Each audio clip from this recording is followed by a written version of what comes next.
Bom, então vamos mudar de assunto. Uma pesquisa do Instituto Atlas Intel mostra que a opinião dos brasileiros sobre o desempenho do presidente Lula está dividida. 47% dizem aprovar seu trabalho, enquanto 46% declaram desaprovar. Aliás, essa é a primeira vez que a aprovação do presidente fica abaixo dos 50%. A trajetória do estudo mostra que a aprovação de Lula caiu 4% desde janeiro do ano passado, início do seu terceiro mandato. Em outro dado do levantamento, a imagem negativa de Lula ultrapassou a positiva pela primeira vez. O índice de imagem negativa está 49% contra 47% de imagem positiva. A Atlas Intel ouviu 3.154 pessoas entre os dias 2 e 5 de março e o nível de confiança é de 95%. Bom, eu vou começar com o João Pacífico. João, eu não costumo duvidar de pesquisa, embora não tenha visto aí os critérios que foram adotados. Mas, de certa forma, chega a ser surpreendente, porque toda a grande mídia está dominada, só fala bem dele. O Poder Judiciário escolheu um alvo, que não é o presidente Lula. Esse alvo é massacrado diariamente. Você não acha que deveria estar melhor, ou será que é questão econômica, as falas do presidente, ou é o humor mesmo do brasileiro que esperava uma solução mágica? Eu não concordo exatamente que a grande mídia está do lado dele ou está contra ele. E todo mundo tem o seu direito de opinar, e acho que essa é a democracia, essa é a beleza da democracia. Acho que as coisas que a gente tem que olhar mais pontualmente é o desemprego, como está, melhorou o desemprego, a inflação está mais baixa do que previa, o PIB foi mais alto do que se esperava, enfim. Então acho que é isso, mas, e a população está livre para falar que foi bom ou que foi ruim, mas eu vejo uma melhora no Brasil. Ana Beatriz Rich. Nossa, nós vamos discordar, João. João, vamos lá. Eu vejo essa pesquisa como um reflexo das recentes atitudes do presidente à frente do nosso país. Até acho que existem indícios de uma recuperação econômica, mas o Brasil hoje ele passa por uma situação muito dramática no sentido de declarações do presidente terríveis, atos assim, indicadores de que as coisas não vão tão bem quanto estávamos esperando que fossem. Ou quando eu falo estávamos esperando, eu falo na esperança daqueles que votaram por uma mudança no governo. Essa redução, esse decréscimo na aprovação dele, me parece ter uma relação clara com a fala dele a respeito de Israel. Porque foi algo que, assim, hoje a gente tem as redes sociais, então tudo viraliza muito rápido. A informação chega muito rápido às pessoas, né? Não é como antigamente que a gente assistia o jornal ou escutava uma rádio e era essa a nossa única fonte de informação. Então, essa fala de Israel pegou muito mais. E aí existe o comparativo entre Israel e Venezuela, porque uma fala tão enfática com relação a um conflito que não é nem geograficamente próximo a nós, enquanto a Venezuela, que existe um problema que assim, óbvio, são outras naturezas, mas de uma dimensão tão grave quanto, e aí existe um silêncio completo por parte do presidente. Alice isso a essa sensação de insegurança que eu sei que não é uma questão só federal, mas acaba refletindo na aprovação do governo em qualquer esfera que a gente esteja falando. Então, assim, pode ter uma coisa boa ou outra, mas as coisas que realmente chamam a atenção são muito ruins, e isso acaba fazendo com que a aprovação dele caia tanto.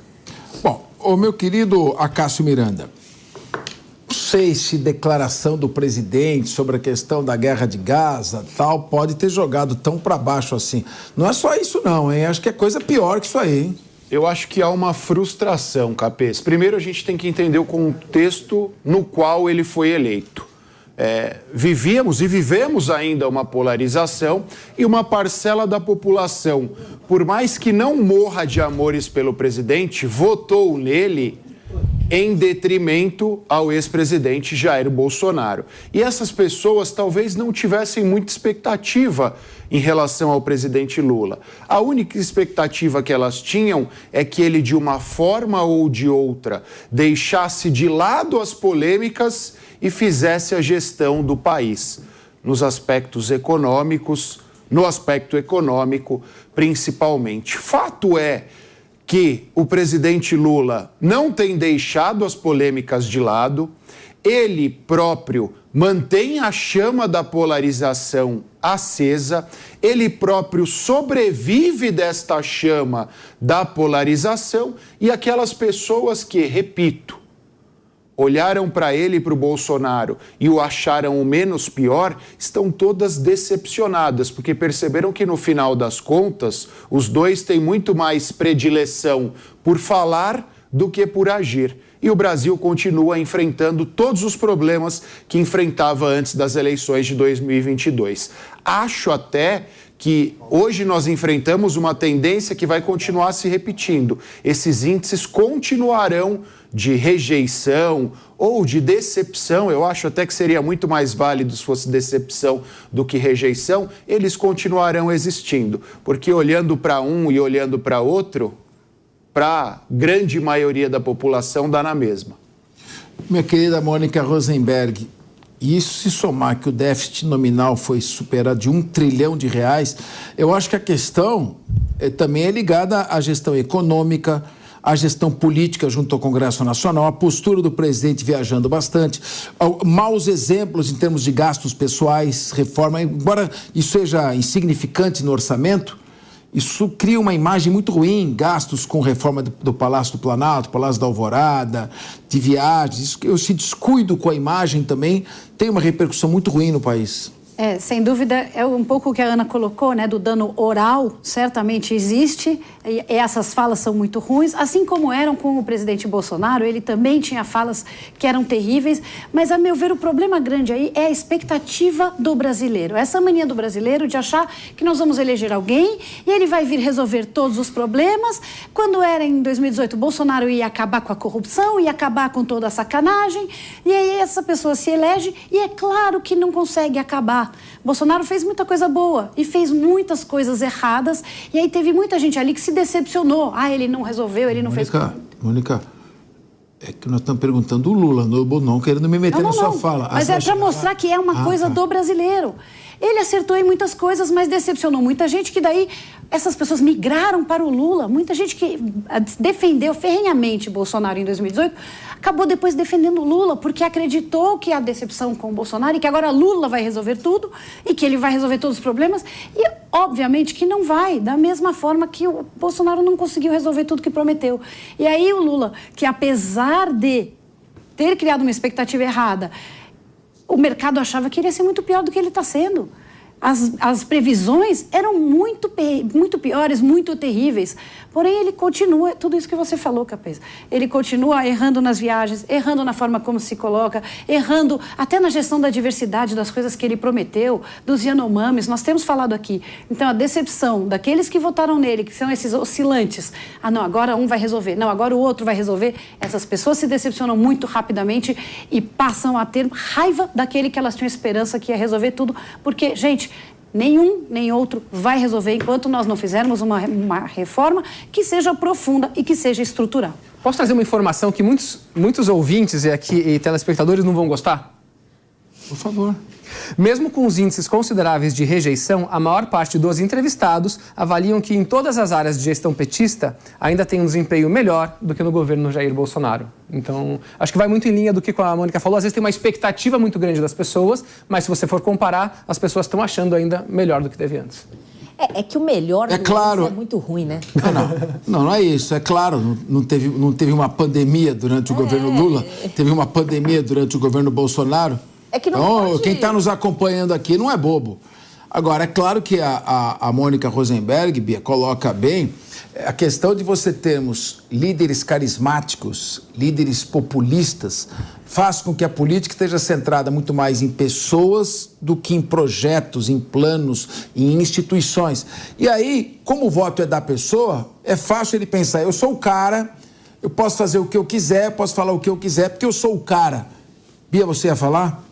Que você quer falar? Não, pode continuar. Por favor. Então, algumas informações técnicas importantes. Por favor.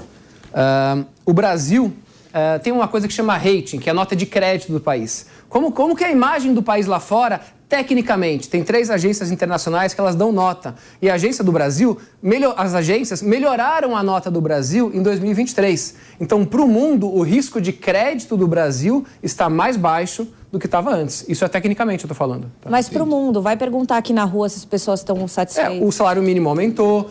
Se a gente for falar de inflação, a inflação ela era de... a expectativa de inflação era de 5,5%, foi 4,62%. A expectativa de PIB era abaixo de 2%, foi a 2,9%. A gasolina baixou. Enfim, então isso é o dia a dia do brasileiro. Mas eu Mas só é o acho mesmo que brasileiro. Bom, gente, peraí, vamos, senão vai virar Vai lá, Bia, vai lá.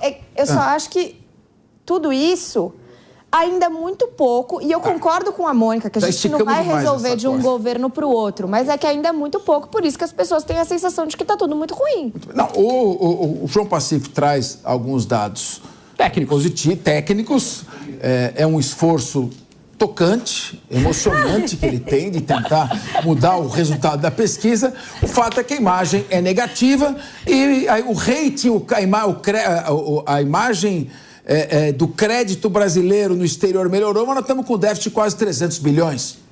Então, eu também, cada um deu sua opinião, eu acho, o João falou, o nosso espectador ouviu os dados que ele passou, nós passamos os dados da pesquisa, a Ana Beatriz Rios falou, a Mônica também, agora você avalia, você tira as suas conclusões, não precisamos ficar aqui massacrando a sua cabeça, você é bastante consciente para ter suas próprias opiniões, e nós respeitamos a sua opinião e o seu ponto de vista.